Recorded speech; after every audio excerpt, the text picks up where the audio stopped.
मेरी सहायता कीजिए माता। क्या हुआ देवराज? महासंकट छाया है मुझ पर। एक रहस्यमय हाथ अचानक से आया और उसने मेरे पुत्र जयंत का हरण कर लिया,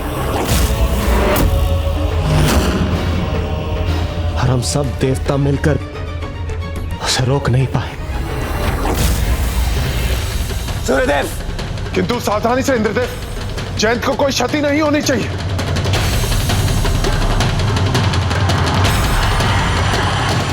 आक्रमण!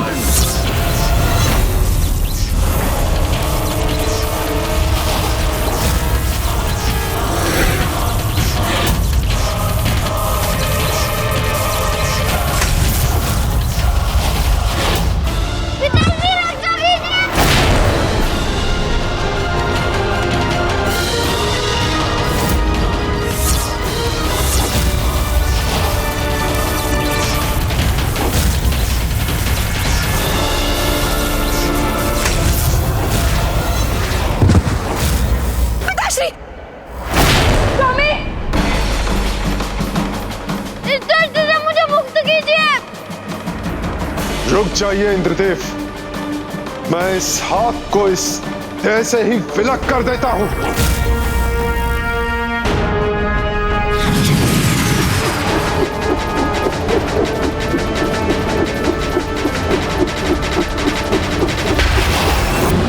जयंत! जयंत! इंद्रदेव! जयंत!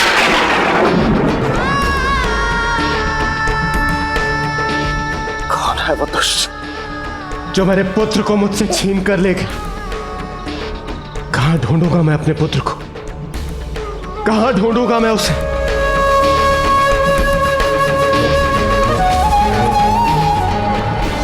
मेरा पुत्र मुझसे छिन गया माता, और मेरी पुत्री देवसेना भी ग्लानि से स्तब्ध है, क्योंकि मेरी पुत्री ही मुझे उस स्थान पर लेकर गई थी जहां से जयंत का हरण हुआ था। माता कुछ कीजिए माता, क्योंकि इसके पीछे का मूल कारण मैं ही हूं। मैं ही इसका दोषी हूं माता, मैं ही इसका दोषी हूं। आप इसके दोषी कैसे हो सकते हैं इंद्रदेव?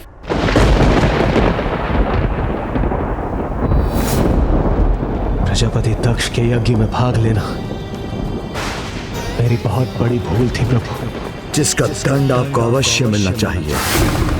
इसलिए मैं शाप देता हूं, आपको इसका भयंकर परिणाम भुगतना होगा। समय आने पर आपका कोई अपना आप से छिन जाएगा। करुणा प्रभु, प्रभु मुझ पर दया कीजिए। मैं आपका दोषी हूं, मुझे क्षमा कर दीजिए प्रभु, क्षमा कर दीजिए मुझे। जिस प्रकार धनुष से निकला बाण नहीं लौटता, उसी प्रकार मेरे मुख से निकला हुआ श्राप भी नहीं लौट सकता। मैं इसके निवारण का मार्ग आपको बताता हूं कि जिस दिन ऐसा होगा और आप पे ये संकट छाएगा, तब कैलाश में ही आपको इस संकट से मुक्ति का उपाय मिलेगा। वो दिन आज ही है माता। एक अत्यंत मायावी शक्ति का प्रकोप हुआ है हम पर, और हम देवता मिलकर भी कुछ न कर पाए। इसलिए मैं यहां कैलाश दौड़ा चला आया। माता, उस महामायावी शक्ति को केवल महादेव अथवा उन्हीं के समान ज्ञानी और शक्तिशाली व्यक्तित्व ही रोक सकता है। आप चिंता मत कीजिए देवराज, सब आपकी इच्छा के अनुसार ही होगा। आपके पुत्र जयंत का कोई अहित नहीं होगा।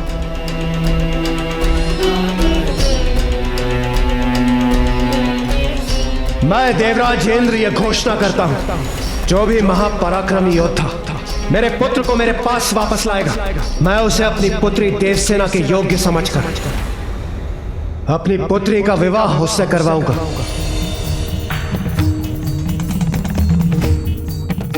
वो सर्वशक्तिशाली महापराक्रमी योद्धा जो उस मायावी शक्ति को परास्त करेगा, वो दिव्य संपन्न व्यक्तित्व योद्धा ही मेरी पुत्री देवसेना की सुरक्षा कर सकता है।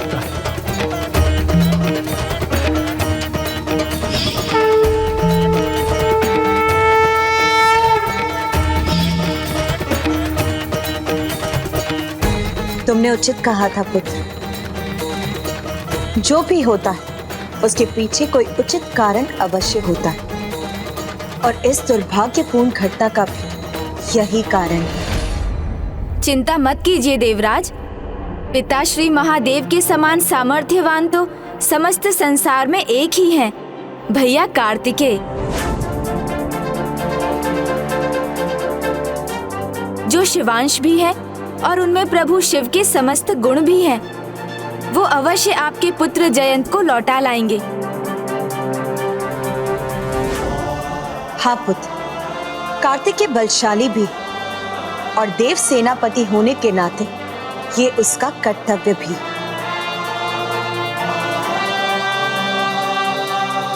यदि देव सेनापति कुमार कार्तिकेय मेरे पुत्र को वापस ला सके तो मुझे अपनी पुत्री देवसेना का हाथ उनके हाथ में देने में अत्यंत हर्ष होगा।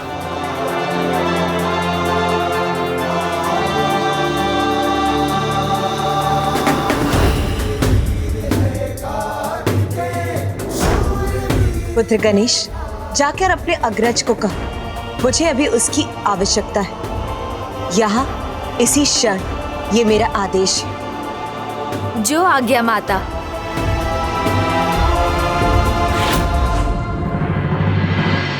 गणेश, तुम इतनी शीघ्र ही लौटे? कहीं तुम्हें पुनः किसी ने कुछ समझा बुझा कर तो नहीं भेज दिया है? भैया वो माता ने। मैंने कहा ना, मैं विवाह नहीं करूंगा तो नहीं करूंगा। नहीं भैया, मैं तो बस। मुझे ज्ञात है अनुज, तुम मुझे पूरी बात ना बताकर अपने शब्दों के जाल में फंसाकर यहाँ से ले जाने आए हो, है ना? इन्हें कैसे ज्ञात हुआ कि मैं इन्हें यहाँ से ले जाने आया हूँ? यदि तुम चतुर हो तो मैं भी तुम्हारा भ्राता हूं, वो भी ज्येष्ठ।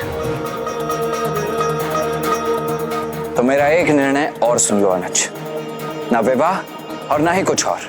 मैं मात्र अपने कर्तव्य पर स्थिर रहना चाहता हूँ। हाँ, उचित कहा देव सेनापति। आपके कर्तव्य के लिए ही तो आपको कैलाश जाना है। कैलाश? ऐसा कौन सा कर्तव्य है अनुज जो मैं कैलाश जाकर ही पूर्ण कर पाऊंगा? कहीं तुम पुनः मुझे अपने शब्दों के जाल में तो नहीं उलझा रहे हो? आप जानते हैं, आपकी भांति मैं भी कभी असत्य नहीं बोलता। देवराज इंद्र पर संकट छाया है। किंतु ऐसा कौन सा संकट है अनुज जो स्वयं विघ्नहर्ता गणेश नहीं हर सकते? आपको क्यों आना है, ये तो आपको वही ज्ञात होगा।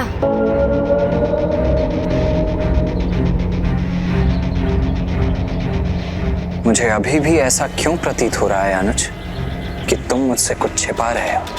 मैं तो माँ का आदेश सुनाने आया हूँ कि उन्होंने आपको यथाशीघ्र वहाँ बुलाया है। शीघ्र चलिए। क्या माता का आदेश है और वो भी यथाशीघ्र बुलाया है? तो तुमने मुझे पहले क्यों नहीं बताया अनुज? वही प्रयास कर रहा था भैया। ठीक है, अब और कारण बताकर समय व्यर्थ मत करो। मयूर जी!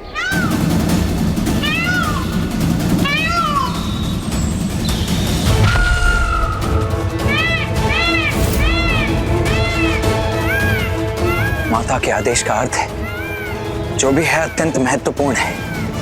आपका विवाह उस महत्वपूर्ण कार्य का भाग है भैया। माँ का आदेश सचमुच महत्वपूर्ण है भैया। आप शीघ्र चल रहे हैं ना? मयूर जी,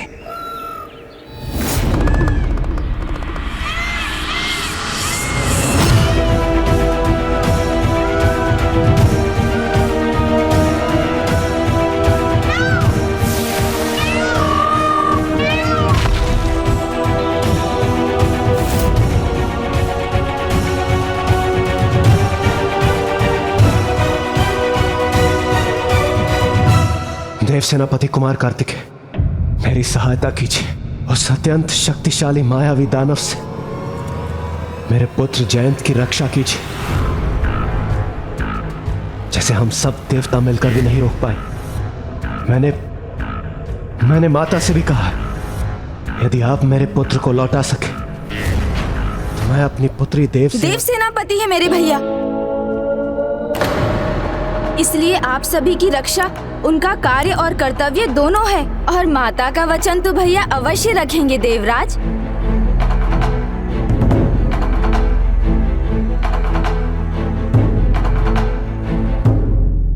पुत्र कार्तिकेय, मैंने देवराज इंद्र को वचन दिया है।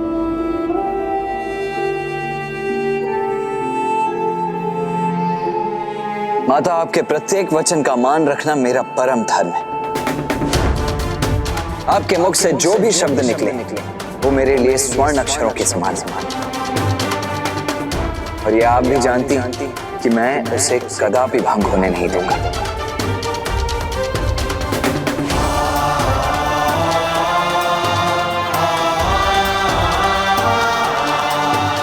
देवराज, मेरी माता का आदेश मेरे लिए सर्वोपरि है, इसीलिए आप अब निश्चिंत हो जाइए। आपका पुत्र जयंत जहां कहीं भी होगा, मैं उसे जीवित अवश्य लौटा लाऊंगा।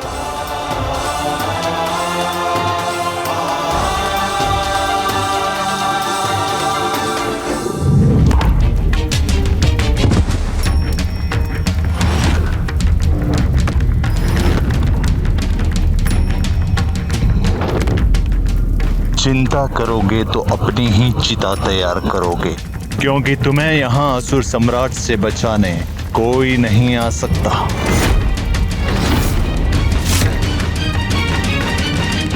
आपके आशीर्वाद से तो असंभव भी संभव हो जाता है। यदि वो दुष्ट जयंत को पाताल लोक भी ले गया हो तो मैं उसे वापस लाऊंगा और जयंत का हरण करने वाले उस दुष्ट असुर को उचित दंड भी दूंगा। एक नहीं अनेक दुष्ट पुत्र।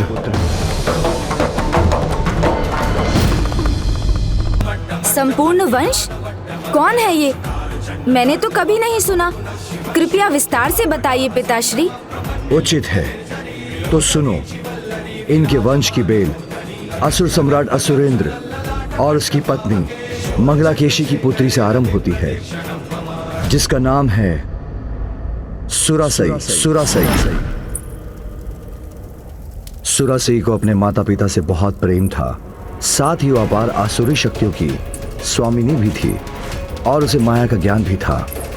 एक दिन अचानक उसकी माता और उसे सूचना मिली कि उसके पिता असुरेंद्र देवासुर संग्राम में देवताओं से पराजित हो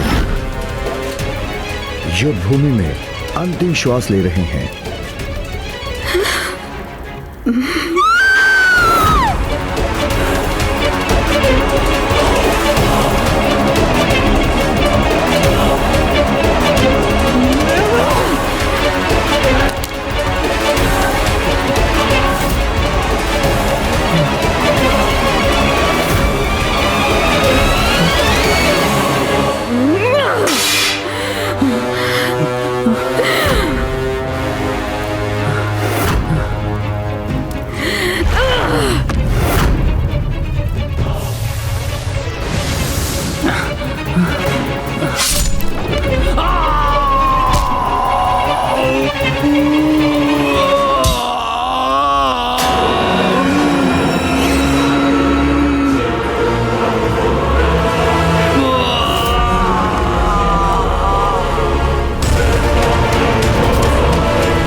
इस समाचार ने सुरासाई और उसकी आसुरी शक्ति को और भी भड़का दिया, जो अपनी मायावी ज्ञान का प्रयोग कर कोई भी रूप ले सकती थी।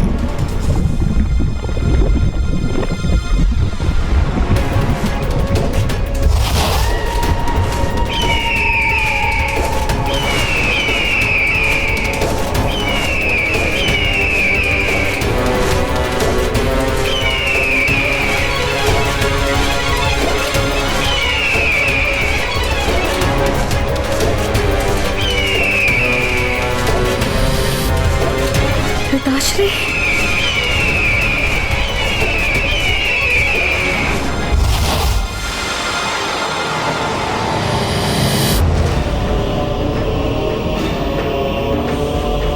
पिताश्री,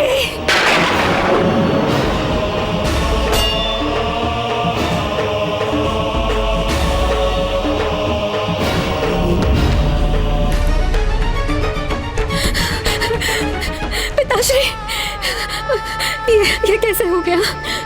पिताश्री, आपकी पुत्री सुरासई आ गई है। पिताश्री,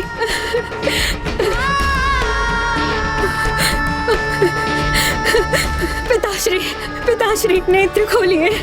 देखिए, आपकी शक्तिशाली पुत्री आ गई है। अब चिंता की कोई बात नहीं है, सब कुशल मंगल होगा। पिताश्री, एक बार अपने नेत्र खोलिए और मेरी ओर देखिए। पिताश्री, जिसने भी ये किया है उसे आपकी पुत्री की शक्तियों का भान ही नहीं है। उसे इसका दंड अवश्य मिलेगा।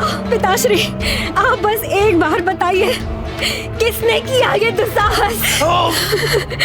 पिताश्री,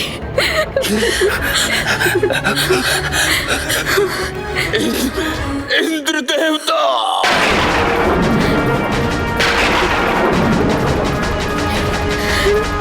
पिताश्री,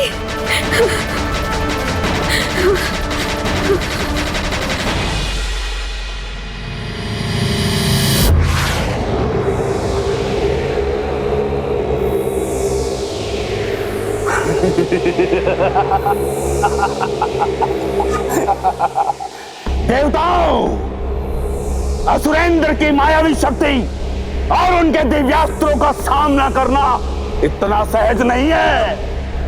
विश्वास नहीं होता तो कर लो सामना।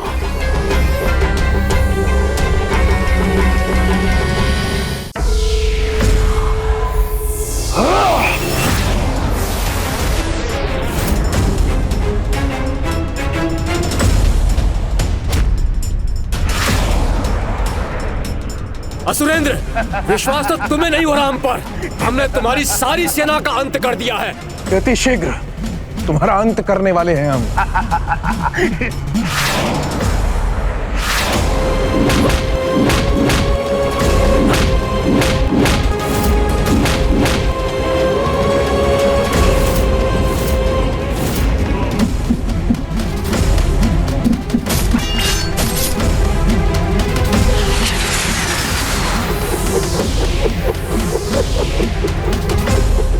छोटी सी सफलता पर इतने उत्साहित मत हो देवताओं। संभालो, संभालो मेरे इस चक्र का प्रहार। सामना हम नहीं, अब तुम करोगे, तुम, वो भी अपने अंत का। तैयार हो जाओ। अब तुम्हारे प्राण पखेरु का उड़ना तो निश्चित ही है। तुम्हारा समय आ गया, तैयार हो जाओ असुर सम्राट, मृत्यु के पाश में बनने के लिए।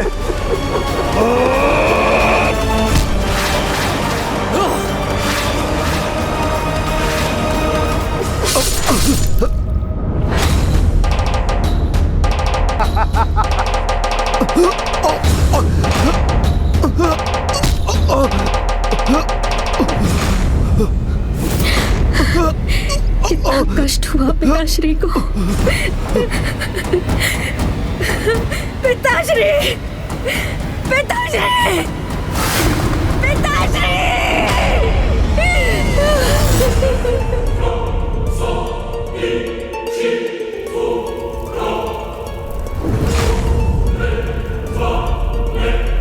देवताओं, 8 शिलों से मेरे पिता का अंत किया है ना तुम सबने। उचित है, तुम सबको भी मैं 8 का ही पाठ पढ़ाऊंगी। मैं असुरेंद्र पुत्री सुरासई ये प्रण लेती हूँ, एक स्त्री होते हुए भी 108 वर्षों तक दंडित करूंगी मैं। बहुत पुरुषार्थ दिखाया है ना तुम देवताओं ने, तो अब एक स्त्री की शक्ति का बल देखना। 108 ब्रह्मांडों को रिक्त कर दूंगी तुम देवताओं से। 108 ब्रह्मांडों को रिक्त कर दूंगी तुम देवताओं से।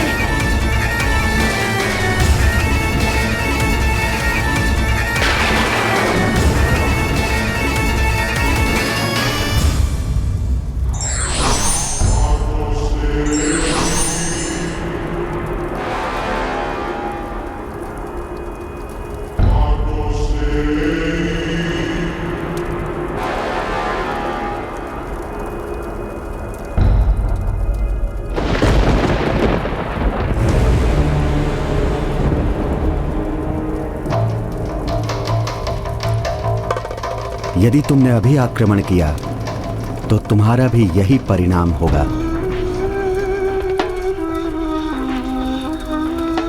सुरासई, अब उचित समय आ गया है तुम्हारी माया के ज्ञान के प्रयोग का। तुम्हारी प्रतिशोध की अग्नि तभी शांत होगी जब तुम स्वयं माया बन सबको दृष्टि होते हुए भी दृष्टिहीन बना दो। देवता तो क्या, बड़े से बड़े धर्मात्मा ऋषि भी तुम्हारा भेद ना जान सके। तब तुम्हारे पुत्र एक ऐसे असुर वंश की स्थापना करेंगे जो देवताओं को भी अपने अधीन करने की क्षमता रखेंगे। तो बताओ, क्या तुम बन पाओगी ऐसी माया?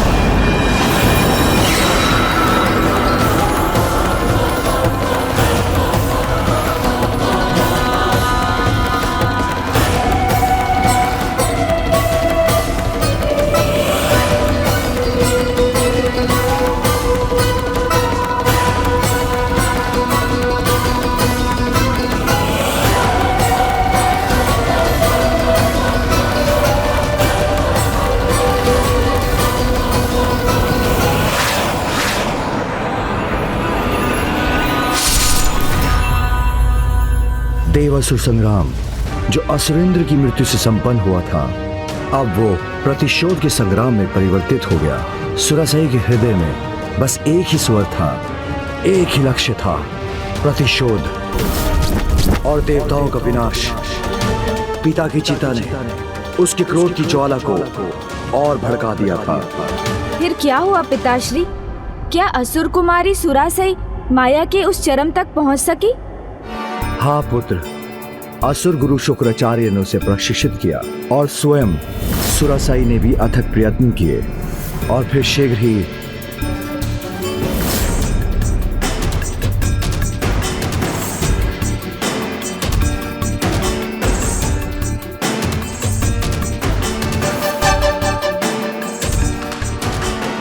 क्या मैं इतने समय से ध्यान में हूं कि रात्रि सब दोपहर हो गई है? प्यास लगी है, जल चाहिए।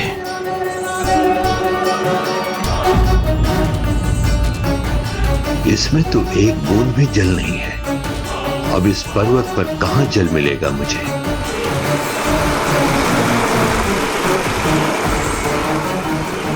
ये झरने की आवाज।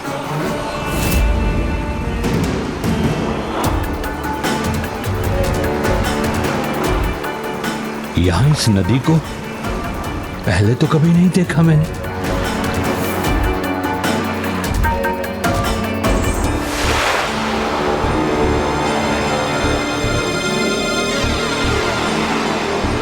जल नहीं, इसमें तो मात्र कंकड़ पत्थर है।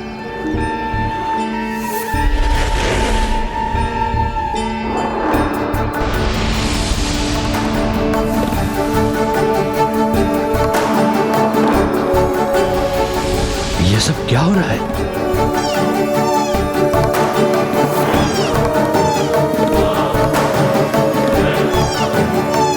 मृगौर यहां? सुरासई,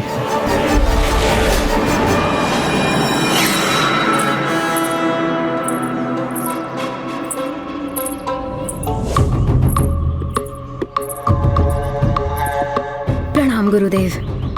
गुरुदेव, ये लीजिए जल। मेरी प्यास तो तुम्हारी सफलता से ही बुझ गई।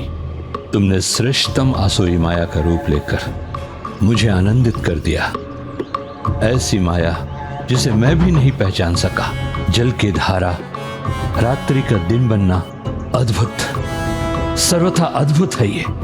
गुरुदेव, ये सब तो आपके प्रशिक्षण का ही परिणाम है। सुरासई, यदि मैं तुम्हारा गुरु तुम्हें पहचानने में असमर्थ रहा तो फिर तुम्हें कोई भी नहीं पहचान सकेगा। इसलिए इस मायावी कौशल की पराकाष्ठा को छूने के पुरस्कार स्वरूप तुम्हें नया नाम देता हूं मैं, आसुरी माया। आसुरी माया, आसुरी माया। गुरुवर, आसुरी माया की प्यास तो तब तक नहीं बुझेगी जब तक वो अपने प्रतिशोध की अग्नि को शांत नहीं कर लेती।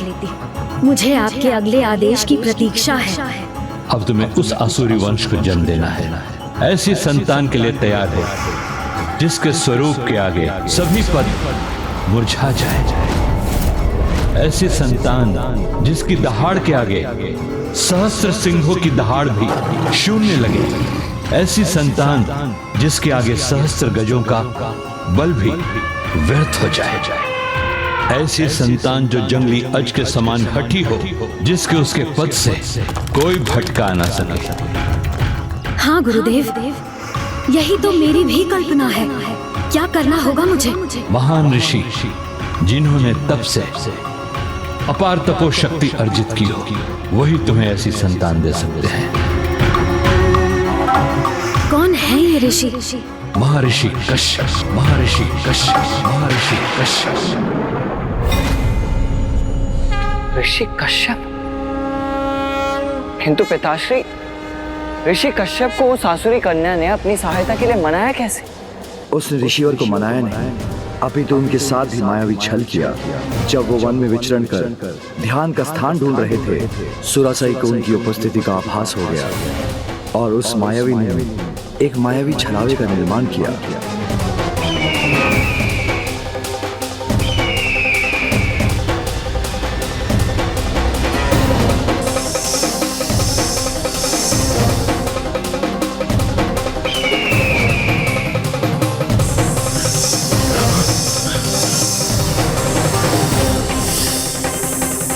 ये सुरासाई के लिए उचित अवसर था जब उसने अपनी माया से ऋषिवर को अपने मायावी आश्रम की ओर आकर्षित किया।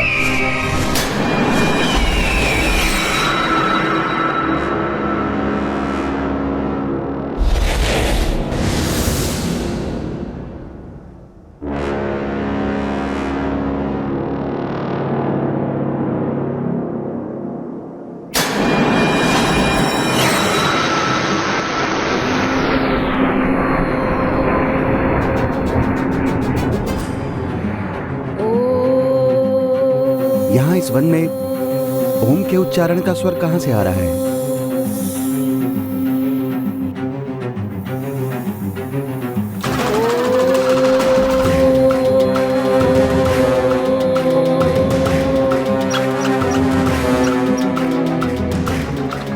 अद्भुत, दिव्य, अति सुंदर। मेरे ध्यान के लिए ये स्थान सर्वथा उचित है।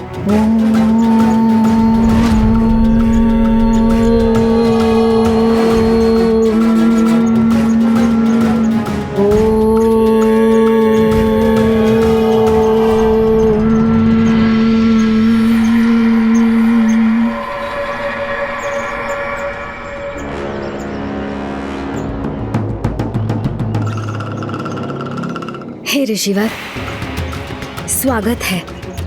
आपके आगमन से मेरी सभी प्रार्थनाएं आज पूर्ण हो गईं। आप जैसे महान दिव्य महर्षि की सेवा करने की इच्छा आज पूर्ण हो गई। देवी, आपके आश्रम की स्वच्छता एवं शांति देखकर हम अत्यधिक प्रभावित हुए हैं। इस तपस्विनी के पास इस आश्रम की देखरेख के सिवाय और कार्य ही क्या है प्रभु? मेरी तो एक ही इच्छा थी ऋषिवर, कि किसी दिन दिव्य ऋषि मेरे इस आश्रम का लाभ उठाएं। अब आप कृपा कर मेरे इस आश्रम को अपना लीजिए गुरुदेव। आइए गुरुदेव, स्थान ग्रहण करें।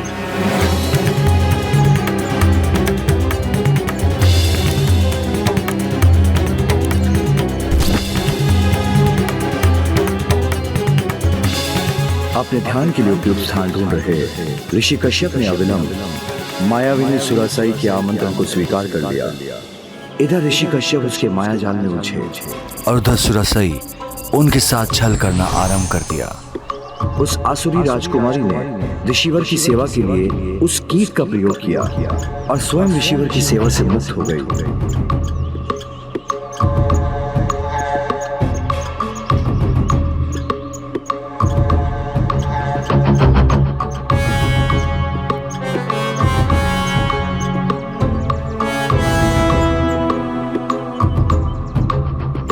और फिर एक दिन ऋषिवर के नेत्र खुले।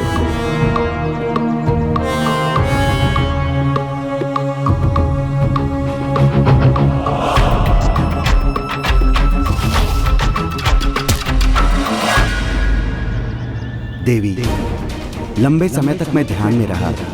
आपने निस्वार्थ भाव एवं निष्ठा के साथ मेरी सेवा की है। आपकी सेवा से प्रसन्न होकर मैं आपको वरदान देना चाहता हूँ। कहिए देवी, क्या इच्छा है आपकी? आपके तप की सफलता और प्रसन्नता ही मेरा सुख है। मेरी और कोई अन्य कामना नहीं है। सेवा का फल ना मिले तो वो अनुचित होगा।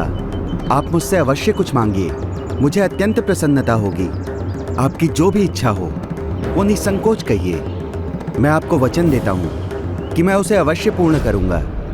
मैं आपकी इच्छा को कैसे टाल सकती हूँ ऋषिवर? तो यदि आप मुझ पर कोई कृपा करने के इच्छुक हैं ऋषिवर, तो मुझे अपनी अर्धांगिनी के रूप में स्वीकार करें। मेरी संतानों के पिता बनना। उचित है देवी, मैंने आपको वचन दिया है। जैसी आपकी इच्छा वैसा ही होगा। महर्षि कश्यप को अपने माया जाल में उलझाने वाली ये तो महामायाविनी थी। हाँ पुत्र, असुर गुरु शुक्राचार्य ने उसे आसुरी माया में ऐसा प्रवीण बना दिया था, और फिर उसके तुरंत बाद ऋषि कश्यप ने उसे विवाह कर उसकी प्रथम इच्छा पूर्ण कर दी। और जब उसकी दूसरी इच्छा पूर्ण करने का समय आया तो सुरासई ने एक और वचन ले लिया। हमारे पुत्र असाधारण होने चाहिए, इसीलिए वचन दीजिए स्वामी, हमारे दिव्य मिलन के समय आप मेरे रूप अनुसार रूप धारण करेंगे। विचित्र बात है, इसकी क्या आवश्यकता है? किंतु जो मेरे प्रति समर्पित रही है उसकी इच्छा पूर्ण करने का वचन मैं दे चुका हूँ। उचित है देवी, जैसी आपकी इच्छा।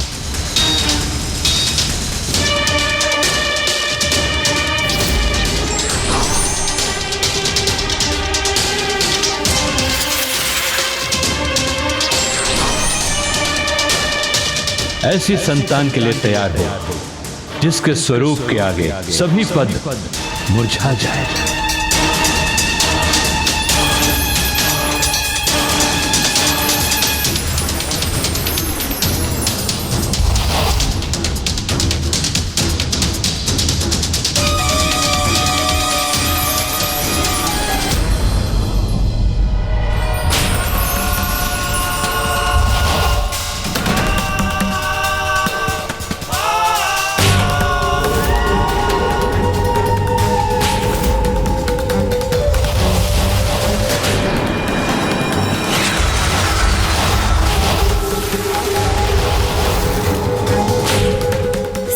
पद्मों के समान तेजोमयी है मेरा पुत्र। मैं इसका नाम सुरा पद्मन रखना चाहती हूँ।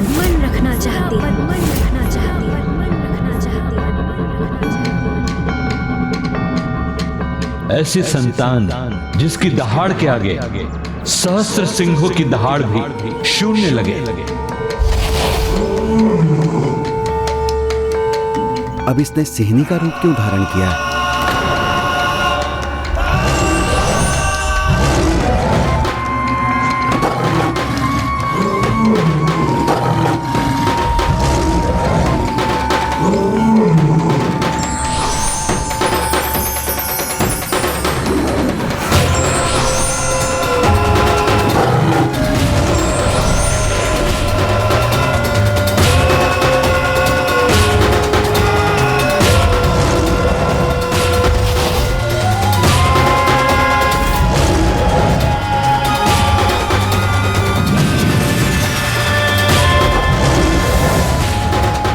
मेरे पुत्र, सिंह का मुख है तुम्हारा, इसीलिए तुम्हारा नाम होगा सिंहमुखन, और ये तुम्हारी सेना होगी। मेरा संशय बढ़ता जा रहा है।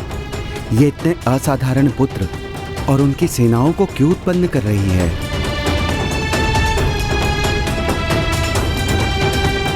ऐसी संतान जिसके आगे सहस्त्र गजों का बल भी व्यर्थ हो जाए।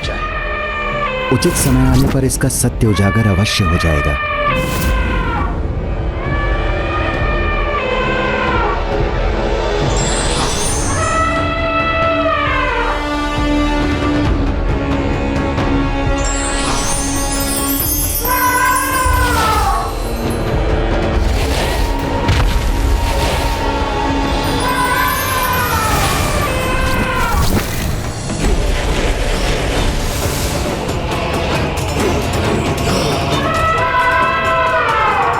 गजशीषधारी गजमुखन हो तुम पुत्र, और ये तुम्हारी गज सेना।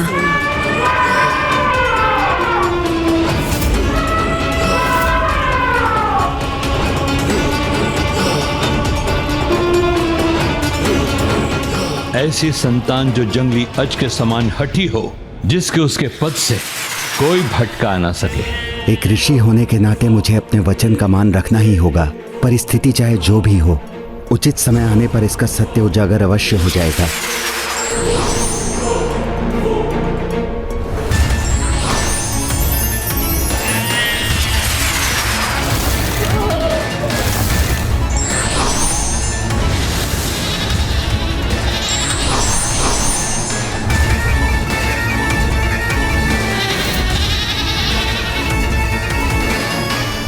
पुत्री अजमुखी, सिंहमुखन, गजमुखन, सुरापद्मन, अजमुखी।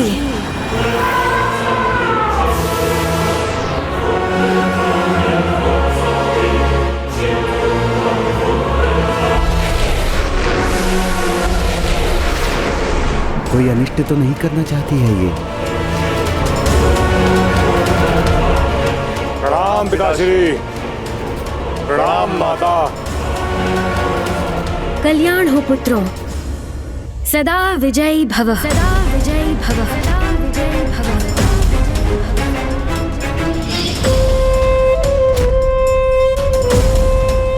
अब मेरे महाबली पुत्र हैं, सेनाएं हैं।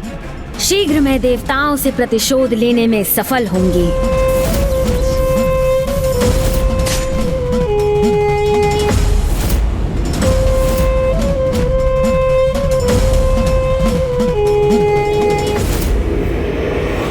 ऋषि कश्यप जैसे धर्मात्मा की संतान होकर भी वो सभी अधर्म के मार्ग पर क्यों चलने लगे पिताश्री?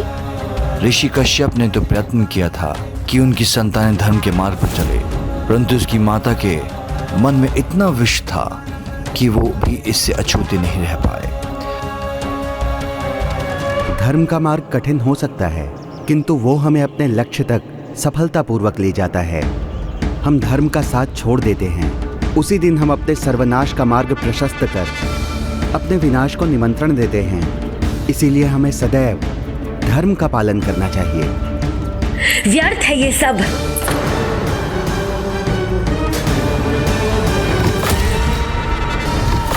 मेरी संतानों को धर्म नहीं, माया का ज्ञान चाहिए। माया ही इन्हें सफल बनाएगी, अनेक ब्रह्मांडों पर विजय दिलवाएगी।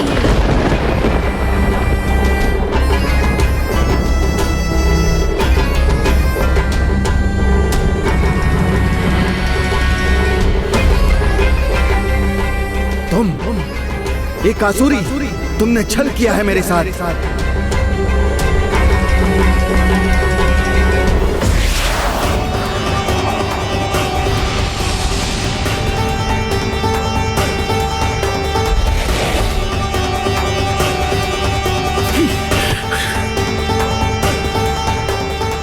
तो ये सब इसकी माया थी।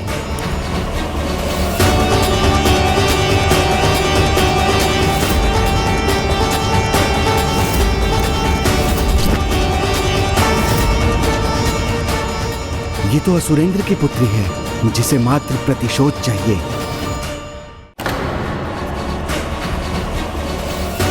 मैं असुरेंद्र पुत्री ये प्रण लेती हूँ, 108 वर्षों तक दंडित करूंगी मैं। जिसके मन में मात्र प्रतिशोध की भावना है। तुमने मुझे छला अवश्य है, किंतु ये मेरी भी संतानें हैं, इन पर मेरा भी अधिकार है। अच्छाई और बुराई के भेद को ये भी समझते हैं। अब निर्णय इनको करना है कि इनको अपने जीवन में किसका चुनाव करना है, सत्य या धर्म के पथ का, या माया के ज्ञान का।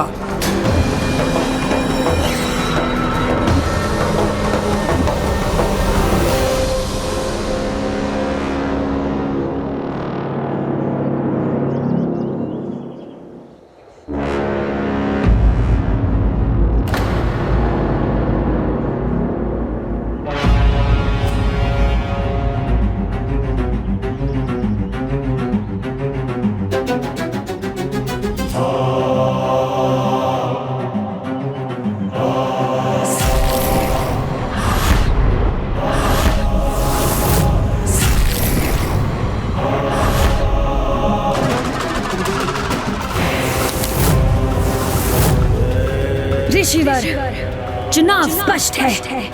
अब बस मुझे इन्हें इनके लक्ष्य तक पहुंचने का मार्ग दिखाना है।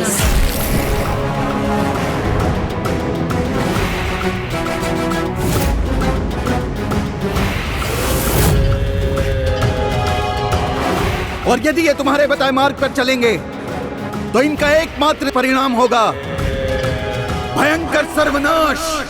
अवश्य, दुष्ट देवताओं का सर्वनाश।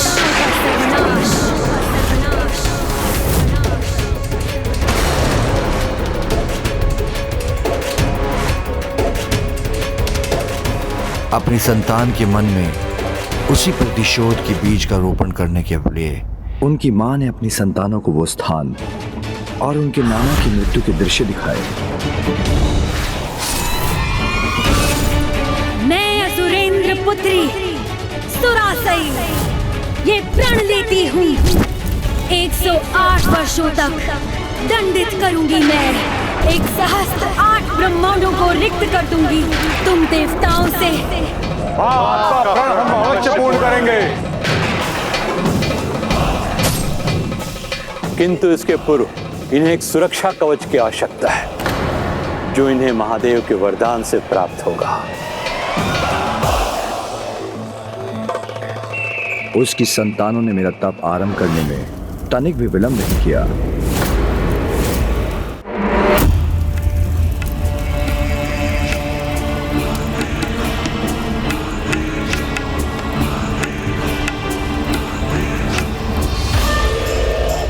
कदाचित प्रभु महादेव विशेष आहुति से ही प्रसन्न होंगे।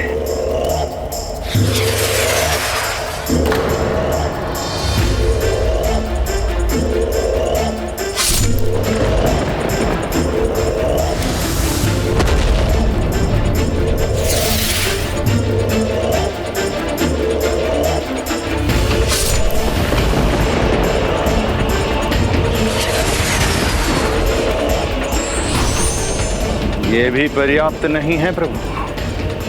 कोई बात नहीं, मैं इससे भी बड़ी आहुति के लिए तैयार हूं।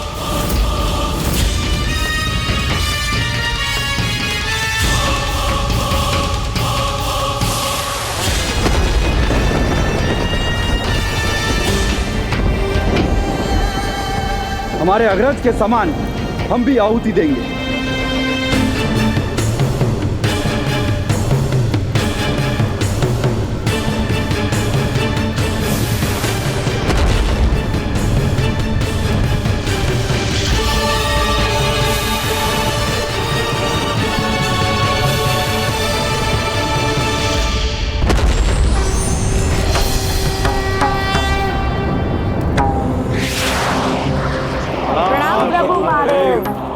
कहो, क्या चाहते हो तुम?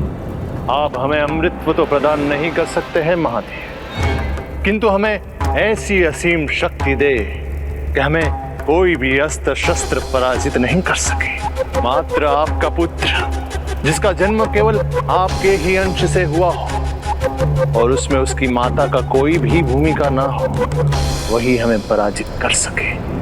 और प्रभु हमें वरदान दे कि इस देवलोक के साथ समस्त 8 ब्रह्मांड हमारे अधीन हो और इस ब्रह्मांड में सबसे तीव्र गति से चलने वाले रथ का स्वामी मैं बनूं। मेरा शरीर इतना अभेद और शक्तिशाली हो कि अगर उसके 2 भाग भी हो जाए तो वो स्वतः संपूर्ण बन जाए।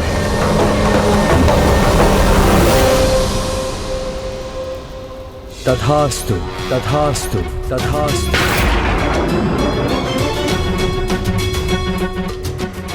अर्थात भैया कार्तिकेय ही सुरापद्म का वध कर सकते हैं? हाँ पुत्र।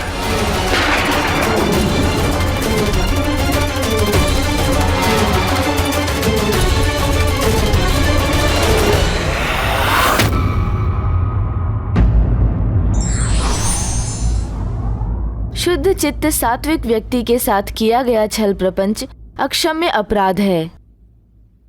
धार्मिक वीडियो सबसे पहले देखने के लिए हमारे चैनल को सब्सक्राइब करें और बेल आइकन दबाएं।